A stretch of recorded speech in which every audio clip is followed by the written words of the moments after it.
દોસ્તો નમસ્કાર. આજે પોડકાસ્ટ પર મારી સાથે છે પ્રોફેસર ડૉક્ટર સુભાષભાઈ પાંડર. સાહેબનું સ્વાગત કરું છું મિત્રો. હું પોડકાસ્ટ પર તો 2-3 વાર મારી સાથે આવ્યા અને એમને બહુ સરસ જે પ્રશ્નો આપણે ચર્ચા કરી એમાં બહુ સરસ મજા આવી. એટલે જે ઓડિયન્સ હતું જોનાર, એમણે વારંવાર મને મેસેજ મોકલીને કહ્યું કે સર પાંડર સરની એમની કોમેન્ટ પણ જબરજસ્ત પોઝિટિવ આવી કે પાંડર સરની પોડકાસ્ટ પર અવારનવાર વિડીયો બનાવતા રહો તો અમને મજા આવે છે, અમારા અભ્યાસના કામમાં આવે છે. એટલે ફરીથી પાછા અમે હમણાં એક વિડીયો બનાવેલો, પણ ફરીથી આજે પાંડર સાહેબને મેં બોલાયા અને એમની એક બુક ઉપર વાત કરવા માટે બોલાવ્યા છે. તો પાંડર સર, મારો પ્રશ્ન એ છે પહેલો કે આપનું કયું બુક અત્યારે જે સરસ ચાલે છે ને કઈ બુક છે આપની, એ જરા કહેશો તો આનંદ થશે છોકરાઓને, વિદ્યાર્થીઓને, યુવાનોને. બોલો સર. નમસ્કાર સર. નમસ્કાર સર.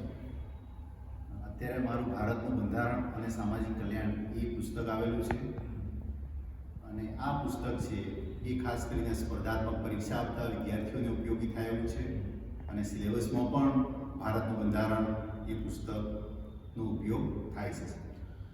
દોસ્તો, ભારતનું બંધારણ મૂળ લિખિત એ વાત તો ઠીક છે, તો સરસ જ હોય, પણ સાહેબે એને જે કંડારીની અલગ રીતે વિદ્યાર્થીના યોગ્ય જે જીપીએસસી યુપીએસસીની એક્ઝામ આપતા હોય અથવા તો વિષયની એક્ઝામ આપતા હોય એવા વિદ્યાર્થીઓ માટેનું સરસ પાથું એમને આ પુસ્તક રૂપે તૈયાર કર્યું છે. સાહેબ, એના સંદર્ભમાં થોડાક મારી ચર્ચા તમારી સાથે કરવી છે કે આ પુસ્તક બંધારણમાં કલમો કેટલી છે એના વિશે થોડી જાણકારી આપો તો વિદ્યાર્થીઓને પણ ખબર પડે. ખાસ કરીને આ જે બંધારણના ઘડવૈયાના સંદર્ભમાં તો આપ સૌને ખબર જ હશે કે ભારતનું જે બંધારણ છે એના ઘડવૈયા ડૉક્ટર બાબા સાહેબ છે. બિલકુલ. અને એની સાથે સંકળાયેલા ખાસ કરીને જોઈએ તો રાજેન્દ્ર પ્રસાદજી છે, રાવ છે, એવી રીતે જયપાલસિંહજી પણ છે અને સરદાર નહેરુ, ઘણા બધા લોકો એની સાથે જોડાયેલા છે. અને ખાસ કરીને કલમોની સંદર્ભમાં વાત કરીએ ત્યારે કલમો 395 કલમો છે અને અનુસૂચિ 12 અનુસૂચિ છે. અને આ રીતે ખાસ જોઈએ તો ભૂતકાળમાં પણ અંગ્રેજોના સમયમાં પણ કેટલાક કાયદા બન્યા હતા. એ ઈસ્ટ ઇન્ડિયા કંપનીની શરૂઆત માટે અને એને માટે થોડાક કાયદાઓ એ લોકોએ બનાવ્યા હતા, પણ વ્યવસ્થિત રીતે જે છે એ 26 નવેમ્બર 1949ના રોજ બંધારણ બનાવ્યું લેખિત સ્વરૂપે અને એનો અમલ થયો 26 જાન્યુઆરી 1950ના રોજથી બંધારણ આપણું અમલમાં આવ્યું. સર, બહુ સરસ તમે એકદમ વિગતે વાત કરી પ્રશ્નના જે ચર્ચામાં. વિદ્યાર્થીઓને મને ખબર પડી ગઈ આપના જવાબ ઉપરથી કે વિદ્યાર્થીઓને જે સ્પર્ધાત્મક પરીક્ષાઓ અથવા તો વિષયની પરીક્ષાઓ આપતા હશે એમને આ પ્રશ્નનો જવાબ ખૂબ કામમાં આવશે એવો મને વિશ્વાસ છે. હવે સાહેબ, આપણે આગળ વાત કરીશું તો પેલી મૂળભૂત જે ફરજો છે એ કેટલી ને કેવી રીતે છે એના વિશે થોડીક જો પાડો પુસ્તકના સંદર્ભમાં તો વિદ્યાર્થીઓને કામમાં આવશે. બિલકુલ.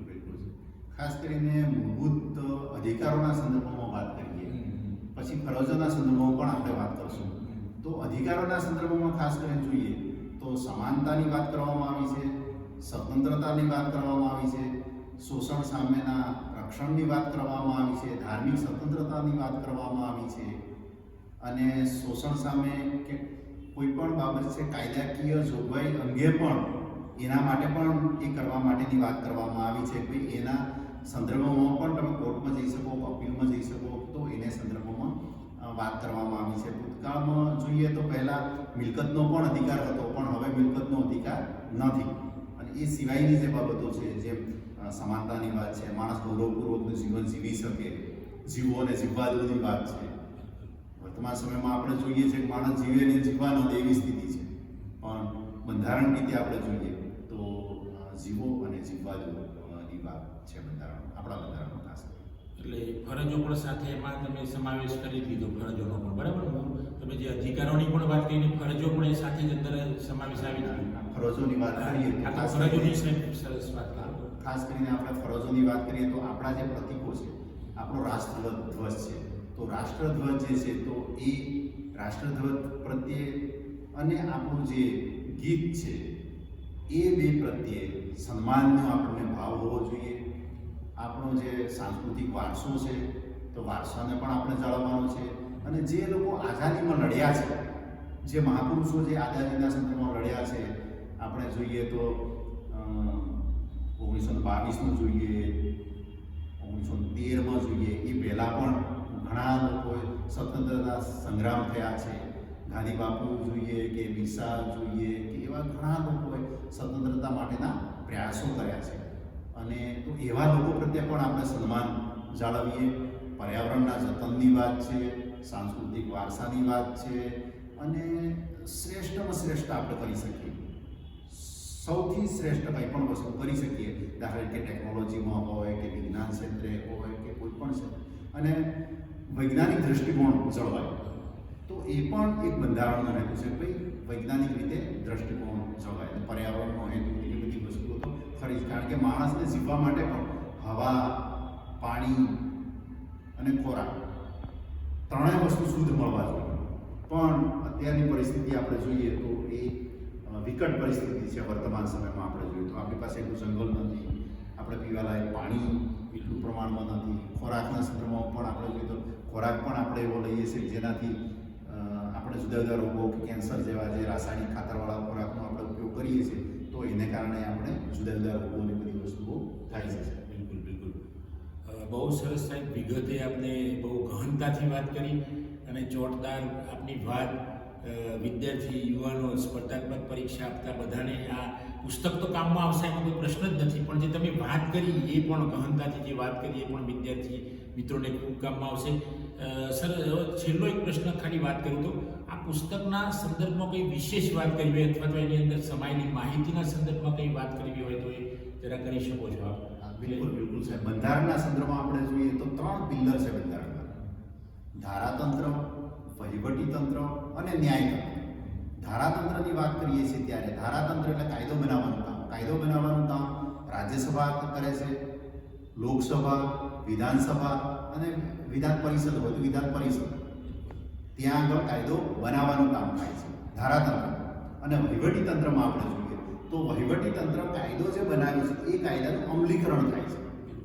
જેમ કે ડિસ્ટ્રિક્ટથી માંડીને તાલુકા લેવલ, જિલ્લા લેવલ અને છેક ગામ સુધી, જિલ્લાથી માંડી જોઈએ તો જિલ્લા લેવલે, તાલુકા લેવલે અને ગામ લેવલે ત્યાં સુધીનું વહીવટી જે છે, દાખલા તરીકે કલેક્ટર કચેરી છે કે મામલતદાર કચેરી છે કે એ વહીવટી અમલીકરણ કરવાનું કામ કરે છે. તો એવી રીતે ન્યાયતંત્ર છે તો ન્યાયતંત્ર છે એ કોર્ટ કચેરી છે એ નીચલી કોર્ટ છે, તાલુકા લેવલની કોર્ટ છે, સેશન કોર્ટ છે, હાઈકોર્ટ છે, સુપ્રીમ કોર્ટ છે. તો ત્યાં આગળ ન્યાય માટે, દાખલા તરીકે કોઈ કાયદો બન્યો, કાયદો બન્યા પછી ધારાતંત્ર કાયદો બનાવે છે, લોકસભા, રાજ્યસભા કે વિધાનસભા કાયદો બને છે, એ કાયદો અમલીકરણ કોણ કરાવે છે? તો અધિકારીઓ, જે મામલતદાર કચેરી છે કે તાલુકા કે જિલ્લા કચેરી છે કે ગ્રામ પંચાયત છે, એ અમલીકરણ કરાવે છે. જો અમલીકરણમાં કોઈ ભંગ થાય તો એના માટેની કાર્યવાહી છે એ કોર્ટ દ્વારા થાય છે. દાખલા તરીકે અમુક કોર્ટ ફોજદારી કોર્ટ કાયદા હોય તો ફોજદારી કોર્ટમાં એ જતી હોય અરજી છે, અને જો અમુક કાયદા દીવાની હોય તો દીવાનીમાં જતી હોય. તો કોઈ દાખલા તરીકે નીચલી કોર્ટમાં કોઈ કેસ મૂકવામાં આવે છે અને કેસ છે એ જો કેસનો નિકાલ થાય, જો સજા થાય કે સજા ન થાય તો એ ઉપલી કોર્ટમાં પણ જઈ શકે છે. એટલે ઉપલી કોર્ટમાં, સેશન કોર્ટમાં જાય, એવી રીતે હાઈકોર્ટમાં જાય, એવી રીતે સુપ્રીમ સુધી માણસ લડી શકતો હોય છે. Thank you very much. સરસ. સરે બહુ બંધારણ પુસ્તક ઉપર એમનું બંધારણ અને સામાજિક કલ્યાણ પુસ્તક પર સાહેબે બહુ સરસ વાત કરી. સાહેબ, વિદ્યાર્થીઓને ખૂબ કામમાં આવશે, સ્પર્ધાત્મક પરીક્ષા આપવાવાળા યુવાનો યુવતીઓને પણ આ ખૂબ આપનું પુસ્તક તો કામમાં આવશે જ, પણ આપણે જે ચર્ચા કરી એ પણ કામમાં આવશે. આપ પોડકાસ્ટ પર હાજર રહ્યા એ બદલ આપનો ખૂબ ખૂબ આભાર. અને અહીંયા આજે પોડકાસ્ટ વારંવાર સરસ રીતે કામ કરનાર આપણા નીરજભાઈ વસાવાનો પણ હું આભાર માનું છું કે પોડકાસ્ટ પર એમણે એક સરસ રોજે રોજ વિડીયો બનાવવામાં હોય કે ગમે ત્યાં પોડકાસ્ટ પર તો નીરજભાઈ વસાવા હાજર રહે છે, તો એમનો પણ આભાર માનું છું.